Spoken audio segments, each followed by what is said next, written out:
Hello दोस्तों, good morning. स्वागत है एक बार फिर से आप सभी का एमजेड एजुकेशन में। दोस्तों आज है 20 अगस्त और आज की वीडियो में हम लोग बात करेंगे 20 अगस्त 2023 के मोस्ट इंपोर्टेंट करंट अफेयर के क्वेश्चंस के बारे में। बहुत ही महत्वपूर्ण वीडियो होने वाली है, बहुत सारे रिवीजन पॉइंट लिए गए हैं, तो आज की वीडियो में आपको और ज्यादा इंटरेस्ट आने वाला है। हम लोग जैसा कि आप जानते हो बीच बीच में रिवीजन पॉइंट्स डाल रहे हैं, जिससे आपका पिछले 6 महीने का भी साथ साथ तैयार होता चल रहा है करंट अफेयर। तो चलिए शुरू करते हैं बिना किसी देरी के। कल का रिवीजन करते हैं। पहले कल हम लोगों ने पढ़ा था 19 अगस्त को विश्व मानवतावादी दिवस मनाया गया, जिसकी थीम थी नो मैटर व्हाट। इसके अलावा अभी केंद्र सरकार ने भारतीय रेलवे के लिए 32,500 करोड़ रुपए की 7 परियोजनाओं को मंजूरी दी है। और अभी हाल ही में उत्तर प्रदेश का पहला ई ऑफिस सिस्टम कन्नौज जिले में खोला गया है।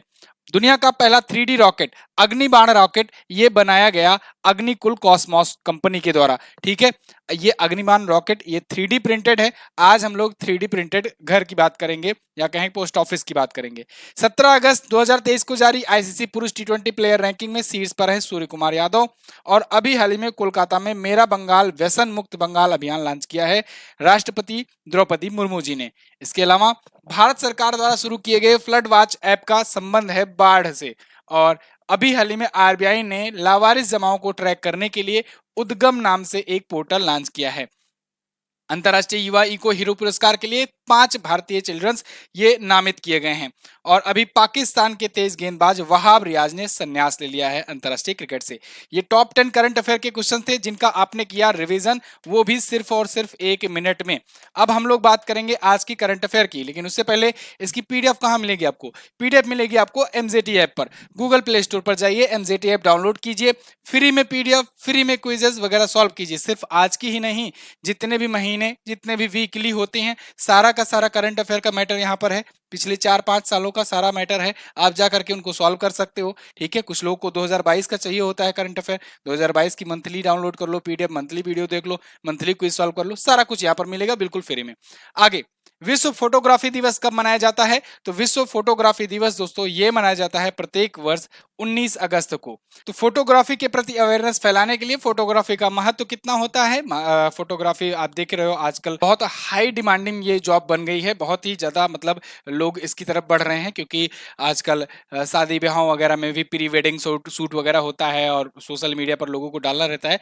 इस वजह से ये बहुत ज्यादा कॉस्टली भी हो रहे हैं। तो अब तो फोटोग्राफी का महत्व तो लगातार बढ़ता ही जा रहा है। फिलहाल फोटोग्राफी से रिलेटेड हम लोग बात करेंगे। क्या आपको पता है पहली बार रंगीन पिक्चर कब ली गई थी? पहली बार फोटोग्राफी कब की गई थी? पहली बार डिजिटल फोटोग्राफी कब की गई थी? इन सब के बारे में जानिए। सबसे पहले तो विश्व फोटोग्राफी दिवस की थीम क्या है? थीम है लैंडस्केप।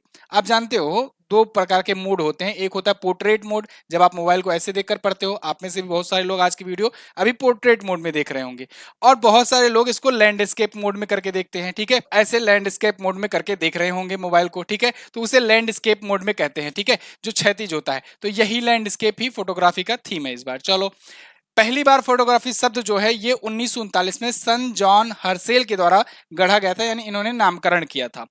1861 में थॉमस सटन ने पहली टिकाऊ रंगीन तस्वीर खींची थी। पहले तस्वीर दूसरे मॉडल में खींचा जाता था। पहली डिजिटल तस्वीर 1957 में खींची गई थी। ये कुछ फैक्ट्स हैं, आप याद रखिएगा। अब यहाँ पर अगस्त महीने के जितने भी महत्वपूर्ण दिवस आए हैं, इनका आज हम लोग करेंगे रिवीजन। जैसे 1 अगस्त को 2 महत्वपूर्ण दिवस मनाए गए, वर्ल्ड लंग कैंसर डे, और 1 अगस्त को ही विश्व मुस्लिम महिला अधिकार दिवस मनाया गया। 3 अगस्त को भारतीय अंगदान दिवस मनाया गया। 6 अगस्त को विश्व हिरोशिमा दिवस और 9 अगस्त को नागासाकी दिवस मनाया गया। इसके अलावा 7 अगस्त को राष्ट्रीय हथकरघा दिवस और 9 अगस्त को विश्व के स्वदेशी लोगों का अंतर्राष्ट्रीय दिवस। 9 अगस्त को ही विश्व आदिवासी दिवस भी मनाया गया। 10 अगस्त को वर्ल्ड बायोफ्यूल डे, इंपॉर्टेंट है ये। विश्व शेर दिवस 10 अगस्त को, और 12 अगस्त को विश्व हाथी दिवस मनाया गया। 12 अगस्त को ही अंतर्राष्ट्रीय युवा दिवस मनाया गया। 14 अगस्त को विभाजन विभीषका स्मृति दिवस और 13 अगस्त को विश्व अंगदान दिवस मनाया गया। इसके अलावा 13 अगस्त को ही अंतर्राष्ट्रीय लेफ्ट हैंडर्स डे, 15 अगस्त को 77वां स्वतंत्रता दिवस, 19 अगस्त को विश्व मानवतावादी दिवस और 19 अगस्त को ही विश्व फोटोग्राफी डे। ठीक है, यहाँ पर इंग्लिश स्टूडेंट के लिए है, तो इंग्लिश वाले स्टूडेंट स्क्रीनशॉट ले सकते हैं। आगे बढ़ते हैं। हाल ही में बोलीविया में भारत का अगला राजदूत किसे नियुक्त किया गया? तो देखिए, बोलीविया में भारत के राजदूत की बात हो रही है। बोलीविया में भारत के राजदूत नियुक्त किए गए हैं दोस्तों विश्वास विदु। विश्वास विदु को नियुक्त किया गया है। ये आपको विश्वास विदु दिख रहे हैं, विश्वास विदु सकपाल सपकाल इनका पूरा नाम है। तो ये बोलीविया में भारत के राजदूत होंगे। अभी के टाइम पर ये पेरू में राजदूत है। अभी ये अब बोलीविया में नियुक्त कर दिए गए हैं। इससे पहले ये रूस, अर्मेनिया, मिस्र, अमेरिका वगैरह में काम कर चुके हैं। 1998 बैच की ये इंडियन फॉरेन सर्विसेज के ऑफिसर हैं। अच्छा, इंपॉर्टेंट क्या है, राजदूत होता क्या है, या उच्चायुक्त आपने सुना होगा, ये क्या होता है। तो देखो, राजदूत या उच्चायुक्त समझ लो एक प्रकार से एक एम्बेसी होती है उस पार्टिकुलर देश में। इस देश की, यानी जैसे अपने इंडिया के संदर्भ में बात कर रहे हैं, तो किसी एक देश में, मान लो अमेरिका है ना, तो अमेरिका में एक एम्बेसी होगी, दूतावास होगा, जहां पर भारतीय अधिकारी बैठेंगे। क्या काम करेंगे, वो ये निश्चित करेंगे, सुनिश्चित करेंगे कि हमारे देश के जो नागरिक हैं उनको मूलभूत अधिकार या फिर मिल रहा है कि नहीं मिल रहा है, उन पर कोई अत्याचार तो नहीं हो रहा है, उनको अगर कोई वीजा वगैरह की कोई प्रोसेस है, मतलब कोई सी भी उनकी दिक्कत आती है, तो उसके लिए अपना भारतीय दूतावास होता है।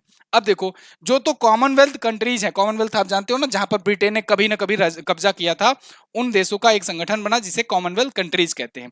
अगर वो देश जो है कॉमनवेल्थ कंट्रीज का हिस्सा रहा है, तब तो वहां पर उच्चायोग बनेगा, यानी उच्चायुक्त तो नियुक्त किए जाएंगे, जिसे अंग्रेजी में कहते हैं हाई कमिश्नर। तो वहां पर हाई कमिश्नर नियुक्त किए जाएंगे। और अगर वो कॉमनवेल्थ कंट्रीज का हिस्सा नहीं रहा है कभी, तब वहां पर राजदूत या कहीं दूतावास बनाए जाएंगे, जहां राजदूत नियुक्त किए जाएंगे, जिसे कहते हैं एम्बेसडर। ठीक है, तो जैसे अमेरिका वगैरह है। अच्छा, अमेरिका ना इस मामले में एक एक्सेप्शन है। एक्सेप्शन मतलब अपवाद।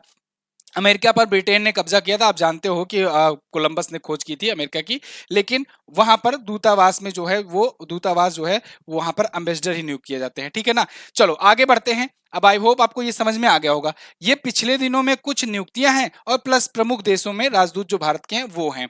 तो देख लो, इरशाद अहमद ये सीरिया में भारत के राजदूत हैं। ठीक है, अच्छा यहाँ पर जब जब मैं देश लिखा हूं तो इसका मतलब है कि इस देश में भारत के राजदूत में भारत के राजदूत या उच्चायुक्त। प्रभात कुमार दक्षिण अफ्रीका में भारत के राजदूत हैं। दीपक मिगलानी साओ टीम और प्रिंसिपे में भारत के राजदूत हैं। नामांग्या खम्प्या ये भी सोमालिया में नियुक्त किए गए। और संदीप चक्रवर्ती को इंडोनेशिया में, ऐसे तरनजीत सिंह संधू इनको याद रखिएगा, ये अमेरिका में है, यूएसए में है। अभी ये चर्चे में आए थे, इसलिए यहां पर मैंने लिख दिया है, और बड़ा देश भी है।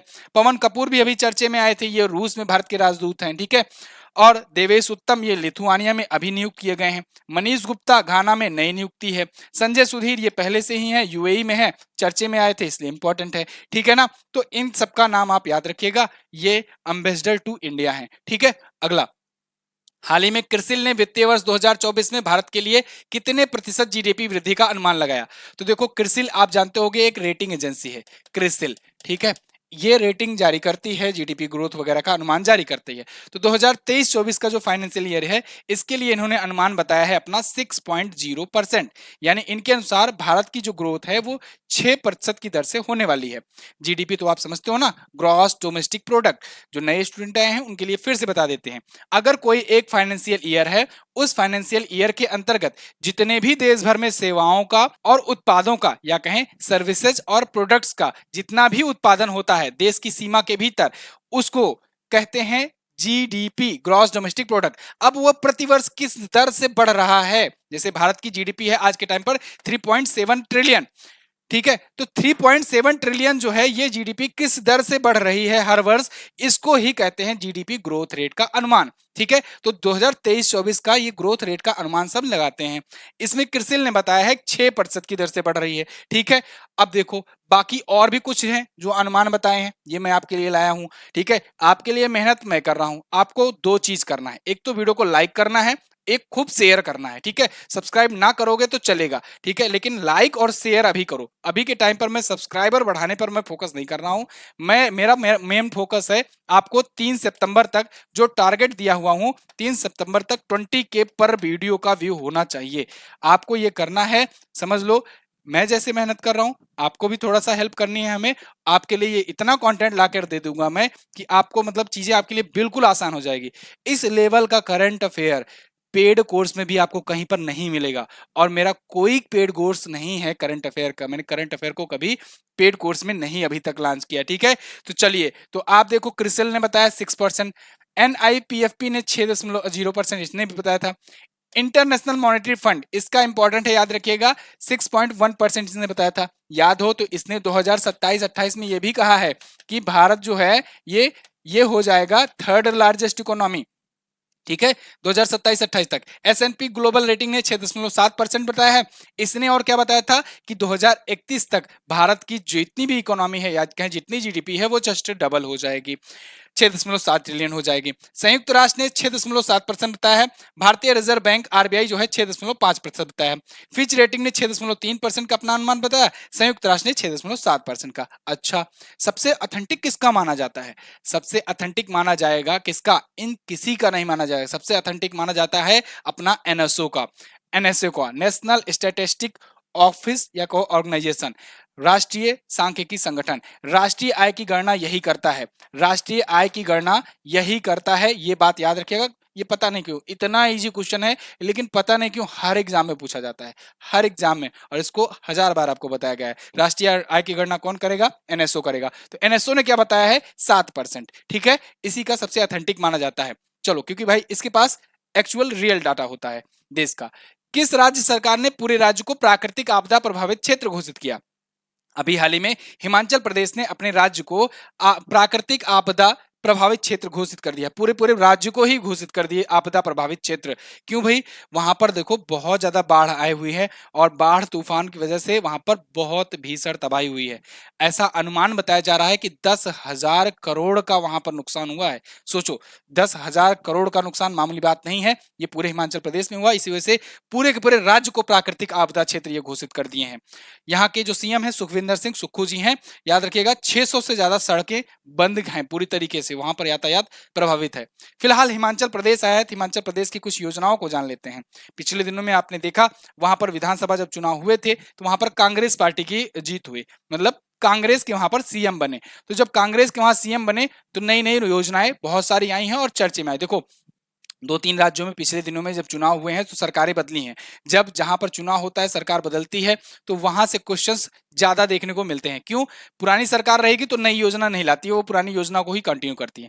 नई सरकार आती है तो सबसे पहले योजनाएं लॉन्च करती है या फिर पुरानी योजनाओं को बंद करती है, इसीलिए क्वेश्चंस वहां से ज्यादा बनते हैं। तो देखो, हिमाचल प्रदेश याद रखना, कर्नाटक याद रखना, इन सब जगहों से क्वेश्चन बनेगा आपसे। ठीक है, हिमाचल प्रदेश की प्रमुख योजना, और जहां ये चुनाव आने वाला है वहां से बनेगा। जैसे राजस्थान में चुनाव आने वाला है तो वहां से क्वेश्चन बनेंगे। ठीक है, हिमाचल प्रदेश की प्रमुख योजनाएं, तो सशक्त महिला ऋण योजना अभी लॉन्च की गई, मुख्यमंत्री सुखा सहाय सहायता कोष लॉन्च किया गया था, पहली ही कैबिनेट बैठक में इन्होंने पुरानी पेंशन योजना को बहाल किया था। ठीक है, चलो, ट्यूटर योजना इसने लाया, और हिमकैड योजना, अभी कुछ दिन पहले मैंने आपको हिमकैड योजना के बारे में नहीं बताया था, मैंने आपको एक विभाग के बारे में बताया था जो हिम क्राफ्ट किया गया था विभाग, है ना, जो उनका हैंडीक्राफ्ट वाला विभाग था वो हिम क्राफ्ट किया। किसने किया? इन्होंने ही किया। अब ये हिमकैड योजना भी याद रखना, ये बहुत पहले मैंने आपको बताया था सिंचाई के लिए। नारी को नमन योजना यहीं की है, पंचवटी योजना भी यहीं की है। ठीक है, ये सभी कुछ प्रमुख योजनाएं हैं हिमाचल प्रदेश की। हिमाचल प्रदेश का पेज आप ऐसे देख लीजिए। आगे बढ़ते हैं। हाल ही में INCOIS यानी कहें इनकॉइस, इसने नाविकों के लिए कौन सा मोबाइल ऐप लॉन्च किया? तो इसने अभी हाल ही में समुद्र नाम से ऐप लॉन्च किया है। एक्चुअली में ये आता है पृथ्वी विज्ञान मंत्रालय के तहत, पृथ्वी विज्ञान मंत्रालय के तहत आता है, और उसी के द्वारा अभी ये लॉन्च किया गया है नाविकों के लिए समुद्र नाम से ऐप। ये ऐप क्या करेगा? ये ऐप जो है, ये जितने भी समुद्र से संबंधित सेवाएं हैं ना, मतलब लोकेशन ट्रैक करना, पता करना, फाइंडिंग्स, वहां पर अगर कोई तूफान या कोई बाढ़ वगैरह, कोई चक्रवात वगैरह आ रहा हो उसके बारे में अवेयरनेस करना, अवेयरनेस फैलाना, ठीक है, मतलब वार्निंग जारी करना, ये सब वगैरह। तो फिलहाल देखो, smart access to marine users for ocean data resource and advice. तो ओशियन डाटा का एक प्रकार से ये कलेक्शन भी रहेगा, तो एनालाइज करके इनको देगा भी, साथ ही साथ कोई एडवाइस देनी रहेगी कि भाई इस क्षेत्र में ना जाओ, तूफान आ सकता है यहाँ पर, इन सब के लिए भी ये काम करेगा। तो पृथ्वी मंत्रालय के तहत आने वाले इनकॉइस यानी कि Indian national centre for ocean information services, इसके द्वारा ये समुद्र नाम का ऐप लॉन्च किया गया है। सभी का फुल फॉर्म मैंने लिख दिया है, आप नोट डाउन कर सकते हो। पृथ्वी विज्ञान मंत्रालय के मंत्री कौन है? किरण रिजिजू जी। अभी कुछ दिन पहले ही इनको, किरण रिजिजू जी को, पृथ्वी विज्ञान मंत्रालय सौंपा गया था। जब ये चर्चे में अचानक से आ गए थे, कंट्रोवर्सी हो रही थी कि इनको निकाल दिया गया या फिर कुछ गलती किए हैं, कुछ घपला किए हैं। तो बताओ किस मंत्रालय में थे जहां से इनको निकाला गया, जब यहाँ लाया गया तो कंट्रोवर्सी हुई थी? ठीक है, बताइएगा। चर्चे में रहे अन्य प्रमुख ऐप, यहाँ पर कुछ और जो ऐप हैं उनको देख लेते हैं। जैसे फ्लड वॉच ऐप भारत सरकार ने अभी लॉन्च किया, कल मैंने आपको बताया था। राजमार्ग यात्रा ऐप एनएचएआई ने किया है, national highways authority of India ने। मृत वृक्ष आंदोलन ऐप असम के मुख्यमंत्री ने लॉन्च किया।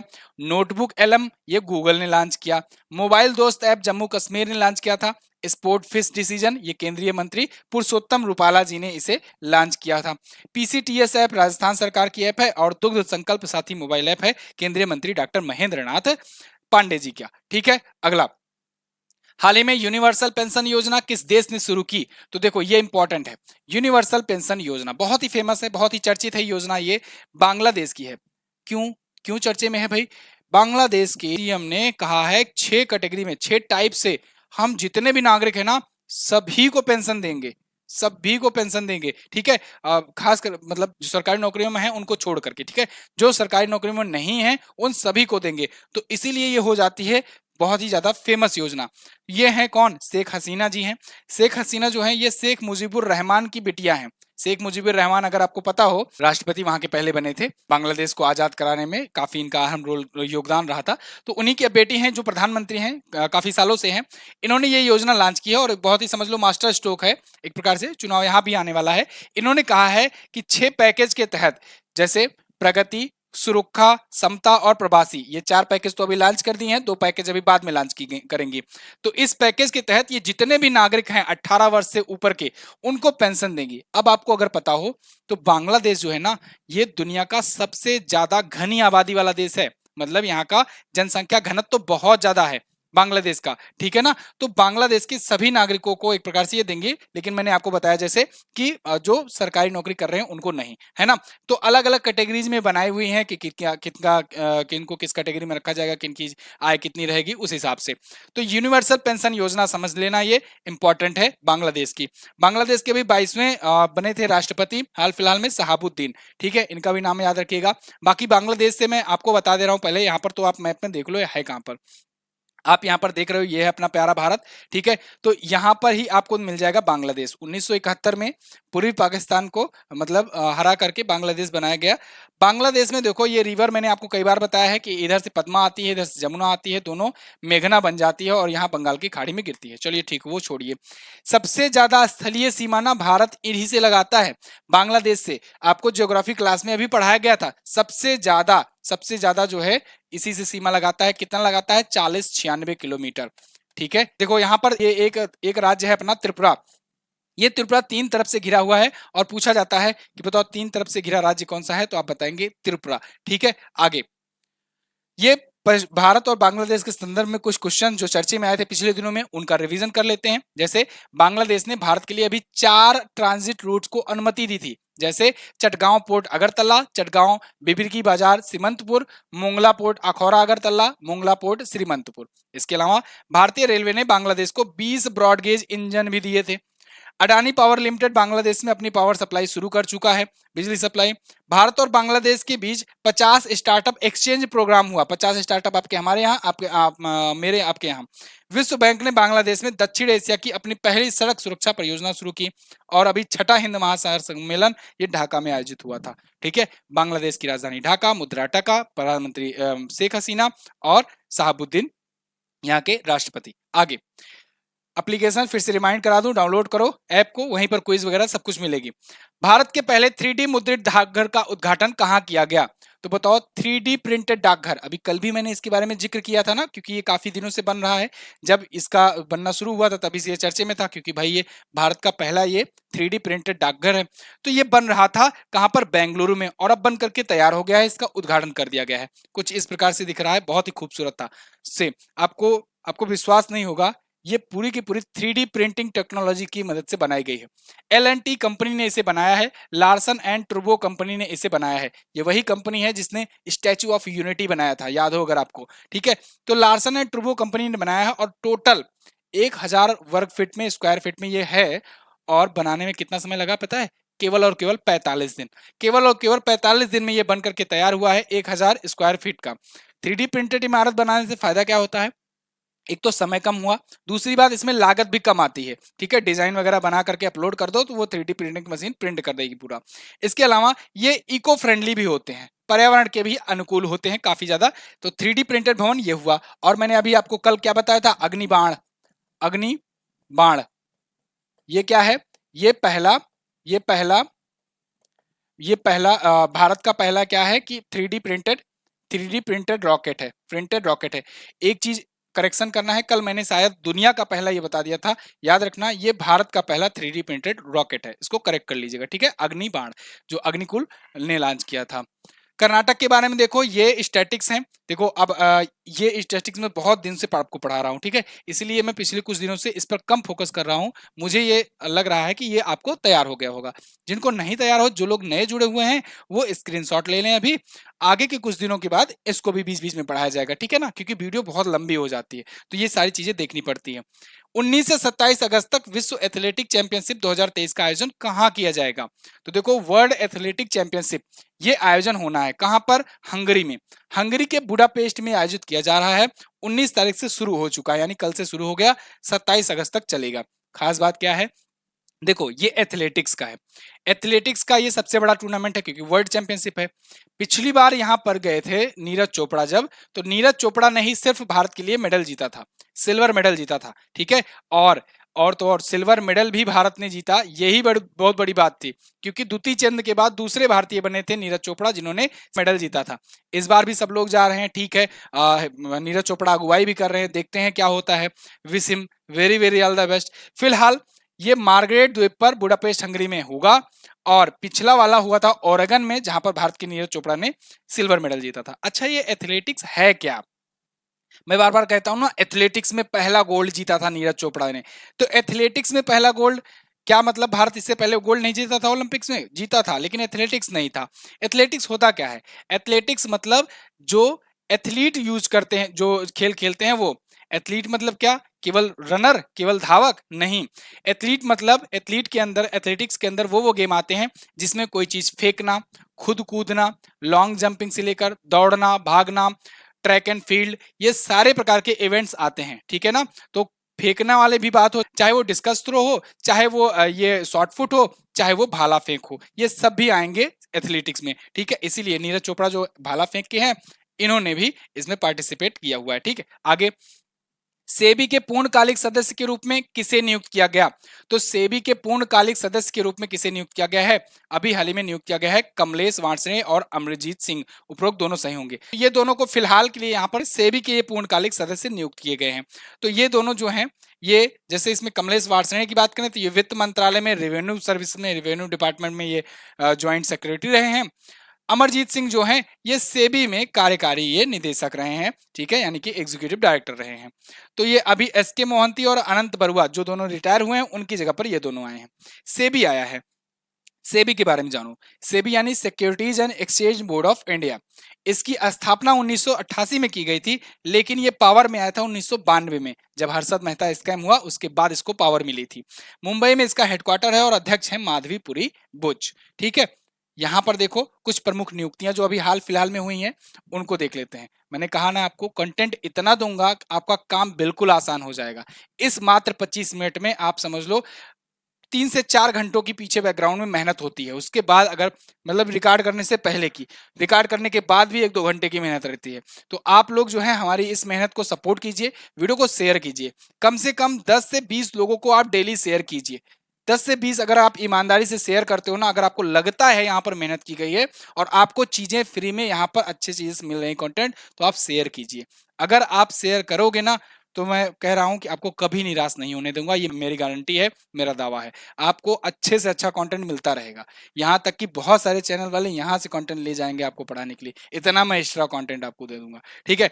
यहाँ पर देखो, आर दुर्रई स्वामी एलआईसी के प्रबंध निदेशक नियुक्त किए गए। अमित झिंगरन एसबीआई लाइफ के एमडी नियुक्त किए गए। वैभव तनेजा टेस्ला के सीएफओ नियुक्त किए गए हैं। देवेंद्र कुमार उपाध्याय बॉम्बे हाईकोर्ट में अभी नियुक्त किए गए थे। सुभाषित तलपात्रा ओडिशा हाईकोर्ट में अभी चीफ जस्टिस नियुक्त हुए हैं। संजय कुमार अग्रवाल सीबीआईसी के अध्यक्ष, central board of indirect taxes and customs के, ठीक है। आईपीएस मनोज यादव ये रेलवे सुरक्षा बल के यानी आरपीएफ के बने हैं महानिदेशक। पी वासुदेवन रिजर्व बैंक के नए कार्यकारी निदेशक बने हैं। और पीएम प्रसाद ये अभी कोल इंडिया के अध्यक्ष और प्रबंध निदेशक नियुक्त किए गए हैं। आगे, हाल ही में किसने एंटरप्रेन्योरशिप चैलेंज का पुरस्कार जीता? तो एंटरप्रेन्योरशिप चैलेंज का पुरस्कार दोस्तों किसने जीत लिया है? निन्ना लेगो ने। निन्ना लेगो दोस्तों यहाँ पर आपको दिख रही हैं, ये अरुणाचल प्रदेश की हैं। इनका एक स्टार्टअप है बेसिकली। इनका स्टार्टअप का नाम है हाउस ऑफ मैकनॉक।